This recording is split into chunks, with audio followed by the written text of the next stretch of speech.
Збунети патници се враќаат од граничниот преминев зони, откако денеска грчките граничари го затворија преминот за сите патници освен за државјани на Грција. Македонските гранични служби информираат дека преминот бил отворен само 3 часа. Од 11 часот престана со работа. Што значи тоа? Тоа значи дека затворен е патниот сообраќај за сите државјани, освен за грчките државјани. Што се однесува до нашите граници се отворени и за влез и за излез, непречен проток на патници и на возила, додека грчкиот преминев зони е затворен до 15.7.2020 година. Луѓето велат дека не знаат што се случува.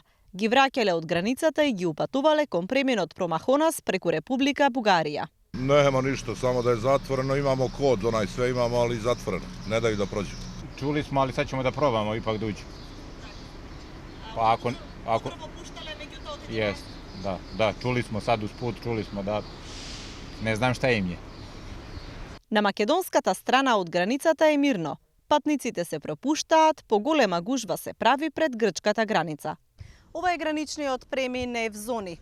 Токму таму се создава колона на патници, главно државјани на соседна Србија, кои што се обидуваат да влезат во Грција, но по неколку минути чекање пред затворени граници се предомислуваат и се враќаат назад. Министерот за здравство Венко Филипче вели дека не ја исклучува можноста од нови рестрикции, без разлика дали станува збор за затворање на границите или забрани за движење во некои делови од земјата, поради зголемениот број заболени со COVID-19 во Србија и Косово. Најавува и разговори со здравствените власти на овие земји, како и за потенцијалните ризици по нашата држава.